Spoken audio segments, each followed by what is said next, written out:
सो good evening everybody. ये question आपसे discuss करूँगा। The question says that the graph showing stopping potential with frequency of light is as shown in the figure. तो यहाँ पे हमें graph दिया हुआ है स्टॉपिंग पोटेंशियल वर्सेस फ्रीक्वेंसी का, और यहाँ पे जो इसका यूनिट है वो 10⁻15 हर्ट्ज है। तो ये मान लीजिए तीन ग्राफ हैं, ये है ग्राफ 1, ये है graph 2 and this is your graph 3। तो इससे रिलेटेड कुछ क्वेश्चंस हमें डिस्कस करने हैं। पहला क्वेश्चन है फाइंड θ1, θ2, θ3। तो जैसे हमें पता है पिछले क्वेश्चन में हमने डिस्कस किया था कि जो tan थीटा है इसका वो h/e आएगा, जो कि कांस्टेंट होता है। तो हम कह सकते हैं कि तीनों थीटा सेम होंगे। Next is threshold frequency of 1, 2, 3। तो हमें पता है कि जिस पॉइंट पे ग्राफ फ्रीक्वेंसी एक्सिस को कट करेगा वो इसका थ्रेशोल्ड फ्रीक्वेंसी हो जाएगा। तो फर्स्ट केस में थ्रेशोल्ड फ्रीक्वेंसी होगा 2 × 10⁻15 हर्ट्ज। सेकेंड केस में 3 इंटू, क्योंकि 3 पे कट कर रहा है तो 3 × 10⁻15 हर्ट्ज।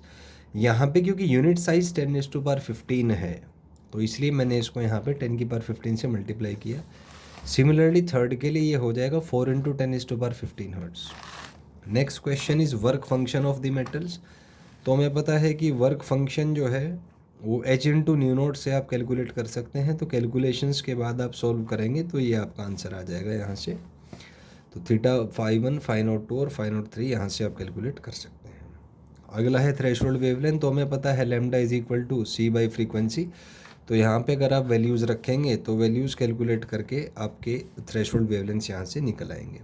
अगला है मैक्सिमम वर्क फंक्शन। तो कॉमन सेंस की बात है कि मैक्सिमम वर्क फंक्शन थर्ड वाले ग्राफ का होगा 4 × 10⁻15 की कोरिस्पॉन्डिंग।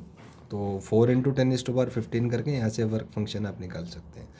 अगला क्वेश्चन है मिनिमम वर्क फंक्शन। तो मिनिमम वर्क फंक्शन फर्स्ट वाले ग्राफ का होगा, तो फर्स्ट वाले ग्राफ के अकॉर्डिंग आप यहाँ पे मिनिमम वर्क फंक्शन निकाल सकते हैं। Next question which metal has maximum threshold frequency. तो जिस थ्रेशोल्ड फ्रीक्वेंसी हम देख सकते हैं कि ग्राफ नंबर 3 का सबसे ज़्यादा है। Next question is which metal has minimum threshold frequency. तो सेकंड, ये फर्स्ट वाले का जो है 2 × 10⁻15 हर्ट्ज के कोरिस्पॉन्डिंग वाले का मिनिमम यहाँ पे आ जाएगा। Ninth question is has maximum threshold wavelength. तो जिसका वर्क फंक्शन मिनिमम होगा उसका थ्रेशोल्ड वेवलेंथ मैक्सिमम होगा, तो फर्स्ट वाले के कोरिस्पॉन्डिंग ही यहाँ पे आ जाएगा। और मिनिमम थ्रेशोल्ड वेवलेंथ, तो जिसका वर्क फंक्शन मैक्सिमम होगा उसका थ्रेशोल्ड वेवलेंथ मिनिमम होगा, तो ये ग्राफ नंबर 3 के कोरिस्पॉन्डिंग यहाँ से आ जाएगा।